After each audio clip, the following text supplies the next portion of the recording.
What's going on, Junkie Nation? Gorgeous George and Goes catching up with one of the stars from this past weekend as the UFC went to Belgrade, Serbia, with a card that produced tremendous results: 14 fights, 12 finishes, 10 of them in the first round, 8 KOs, 2 submissions.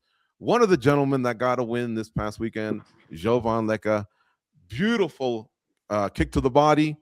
And we were joking earlier, Jovan, don't ever do that to us if you ever come to Las Vegas. That looked painful. It reminded us of Crow Cop. What do you say? Right foot hospital, left foot cemetery. Cemetery. That was Yeah. bad, man. That's That it. was a Yeah. badass kick. Congrats. Balkan type of kick. Exactly. And now you're only 24, so you were probably a kid when Crow Cop was at his best, right? Yeah. I mean, when he was in his prime, I was, I was just born. I'm 2002. 2000. Yeah. When 2002? was the K1 Grand Prix? 2001, 2002, right? Yeah, that's when he was kickboxing, and then when he was a star over at Pride fighting Fedor and Yeah. Nogueira, that was the early 2000s. So Yeah. you were a little guy. You reminded us that of Mirko Crow Cop. And you were telling us you got even more painful techniques and weapons. What are some of those other ones that Yes. that you have that can do damage as well?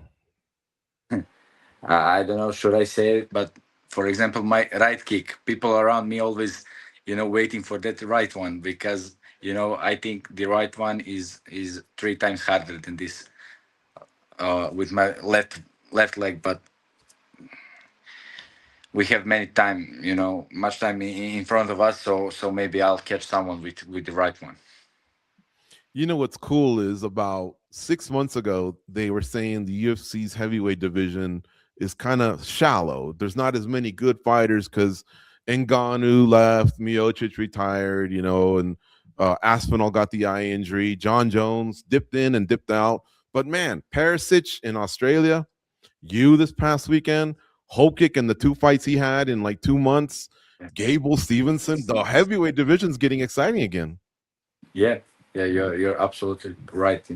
I spoke with my coaches, and we just spoke about that because everyone talking about heavyweight division is weak now, but I'm not with you guys because I think this year heavyweight is getting uh, much better and better because maybe last 2 years it was like you guys said because couple of heavyweights were looking like they're just not they don't belong to the UFC. But I think roster is changing every day. Some guys fell off, some guys jumped in. So I think now heavyweight has a bright future, and not because of me or there is many good names in heavyweight. I think every one of heavyweight roster now is dangerous again. I agree. And so you grew up in Serbia. That's where you were born. And obviously the fans love the fights. There was other Serbian fighters who also won on Saturday. But what got you into MMA? And the reason I ask is Serbia produces great athletes.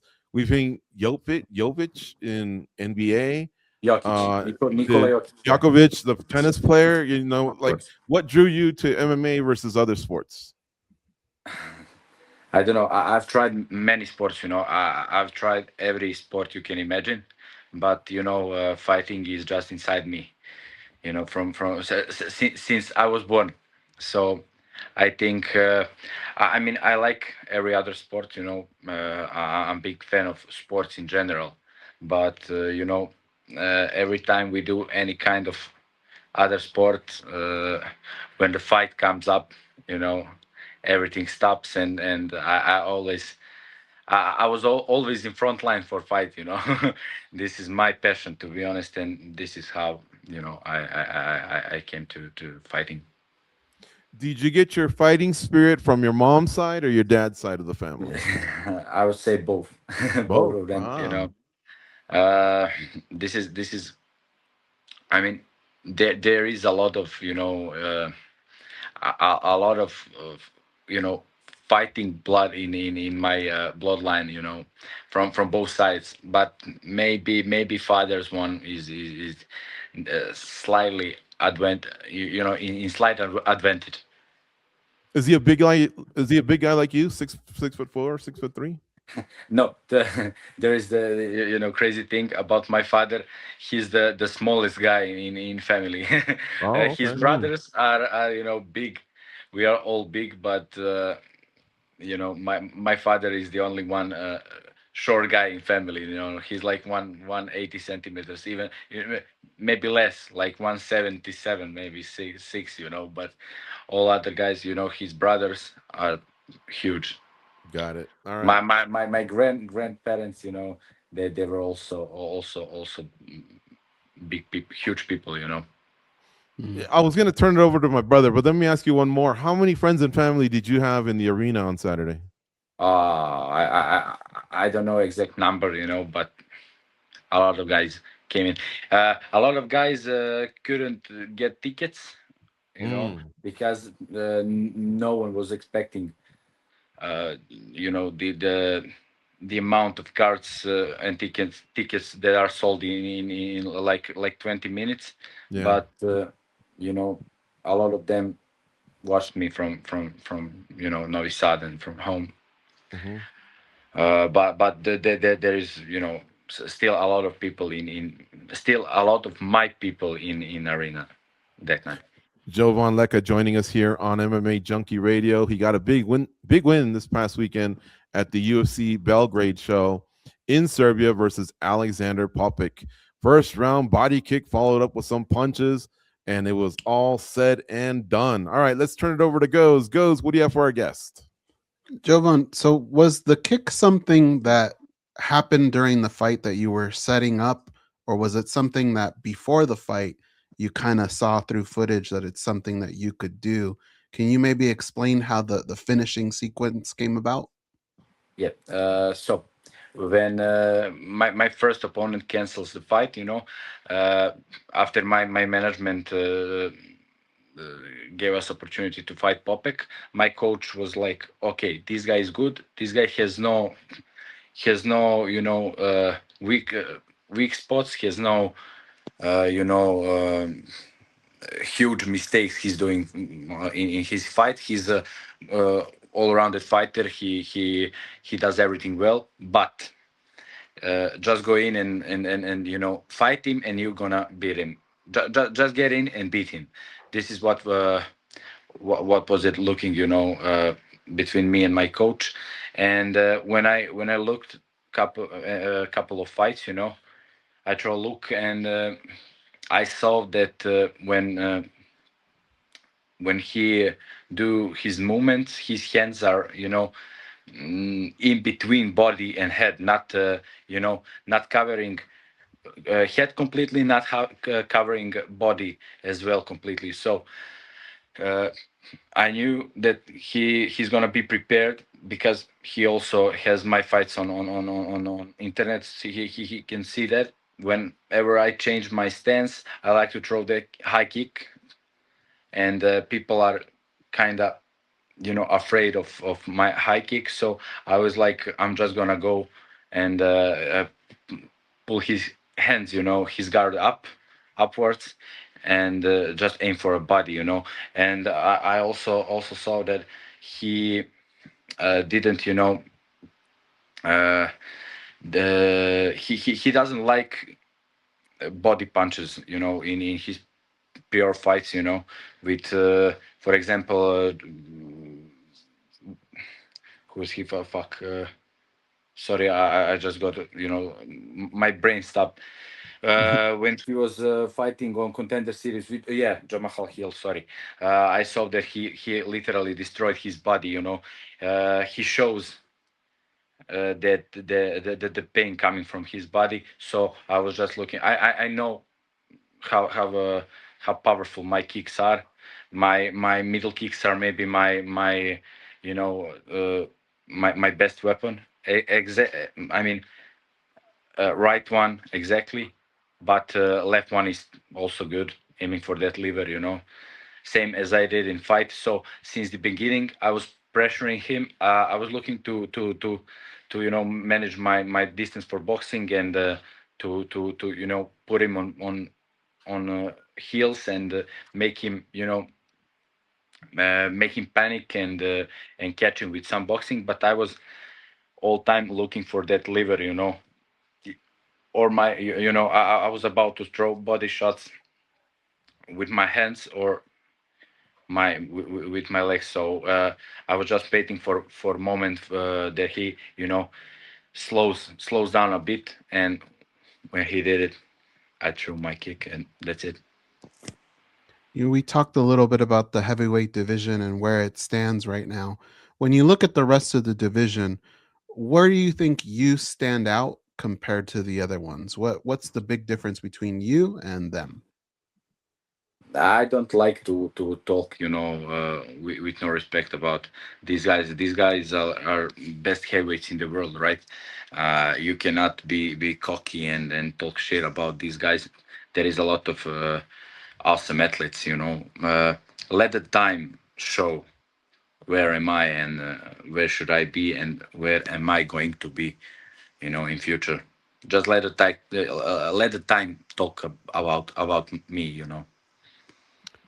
How much time? So, like, if the UFC were to call today and say, we have a top 15 opponent for you, is that something that you would like, or do you want to take your time a little bit and till you get to that point? Okay, listen, I'm a fighter. I never, you know, I never say no for any, you know, guy. My coach or my manager brought to me, you know, because first time I say no for fight, you know, I'm not the same guy anymore.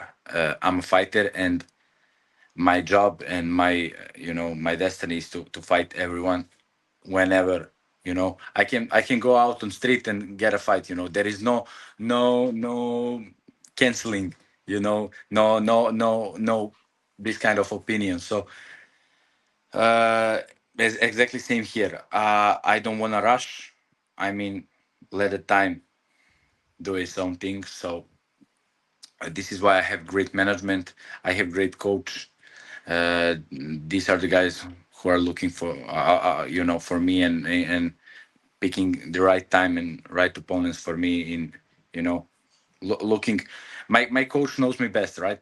He knows how good I am, how ready I am, you know, in any moment. So he's gonna make a great decision. This is the guy I have, you know. He has my you know, he has rights to do whatever he wants with my, you know, uh, what he says. This is like same what I say. This is, you know, we have very great bond, you know, between. So I mean, I would accept anyone, anywhere, anytime, but that's not question for me. I totally forgot that this guy fought Jamal Hill in Contender Series. It was almost 10 years ago. It was in the old arena, if I'm not mistaken, too, before the Apex. So yeah, Yes, that's great that you know all these facts and you're a hardcore fan as well. But yeah, that's what got Jamal into the Dana White Contender yes, Series in yes, like yes. 2017, 2019. So great stat there that you gave us. And okay, so let me ask you this question. Let's just ask you, forget about opponents. We know you have confidence and you'll fight anyone. But now that you felt that crowd, man, I don't want you fighting in the Apex, Jovan. Like, is there a certain city or arena that you want to also fight? Like, do you want to stick to Europe, or do you want to go to Uh, Abu Dhabi or Las Vegas or New York? Do you have those kind of dreams? yeah, of course, of course. To be honest, my first dream, of course, is UFC because of the American arenas. You know, uh, I was always looking up for American arenas. I was looking for biggest arenas. You know, you can give to me. I mean, there is no better place than, you know, to die for. You know, in than in a large arena with you know, huge amount of people. As large as it can be. You know, I just want huge arenas, huge crowd. So that's it. Okay, and my final question is: we talked about some of the other sporting figures from your country, but my question is: it doesn't have to be the sports, if it doesn't apply. But if you weren't a fighter, what else would be? What would be your job? Serbia is wild place. Hmm. You just you guys had to be there. I hope UFC is coming back to Belgrade many times so you guys can visit Serbia and see what is going on here. Who knows? Who knows? But I don't know. I really don't know. There is no plan B for me since the beginning. So I was doing a lot of jobs, to survive, and I'm always up for any kind of job. I was great student, Oh always, yeah. Yeah, Okay. yeah, yeah. What was a I was particular? Did you have a particular subject you were good at, or? to be honest, I was schooling for IT kind of things, like Right. like Okay. yeah, but I finished great schools with good degrees, but when I met with fighting, there was no other thing for me. Hmm. And I asked you about your family, but when you finally got home and you got to share time with your family, what did they say and what did they think of your career? Because this is amazing. You're in the UFC and you got to win in Serbia. I mean, that's what you dream of as a kid. But what did your Yeah, family think of it all? I mean they're so proud, just so proud. But I think we are in general we are all not not how can I say that. We still don't get it. We still didn't get it. I just fought in UFC. I'm 1-0 in UFC in spectacular way. That I finished the guy with KO in first round. That you know I make my dreams come true. We still don't get it. We just need Yeah. time to things to settle. And All right. Well, congratulations, Jovan. That was an amazing debut. We're all excited about what you can do to get that heavyweight division going again, along with some of the others that are coming as well. So the future is bright in the heavyweight division. The future is definitely bright in Serbia. A lot of great athletes got wins as well on Saturday night, and even the ones that didn't also fought their asses off. So what a great show! I hope the UFC goes back to Serbia. I yeah, and my brother, we both watch other sports. So we've seen the passion from fans at the football matches, at the basketball games. I knew basketball you games guys were are going to knock crazy. it out of the park, man. And when I saw the flares, I was like, oh, man, this is crazy. I wish I was there. Mm. My godfather is about to to get one to the arena. He got one with himself, but when I was fighting, there was the arena wasn't full enough. So Mm. you guys gonna see many things in next couple of years when UFC. If UFC was still coming, to Serbia and do the shows, you maybe see a lot of crazy things. I believe you. Thank you for the time today on MMA Junkie Radio. We really appreciate it. Congrats on your win this past Saturday, and we can't wait to see you fight again. I know the next one, the arenas will be more full because they're not going to put you number two. You're going to be fighting on main cards going forward. Thank you, guys. I mean, I just want fights. I told guys from the UFC, I like to stay busy as I can. I don't like big pauses. Yes, maybe I'm 24, but my career is not long enough. It's not that long. I'm in sport for 4 years. That's almost nothing. Uh, my professional career is 4 years old, Mhm. but I have 16 fights, professional fights, and I want in next 10 years to make at least double of it. I mean, not double, maybe triple. So I want my career to be finished with at least 50 fights. Oh So wow. Okay. I'm up for as many fights as possible. So, but let the time do its own thing. Yeah, for sure. And Dana White loves fighters that want to keep busy. So you're right up their alley. Again, thank you for the time, and it was great talking to you. Thank you, guys.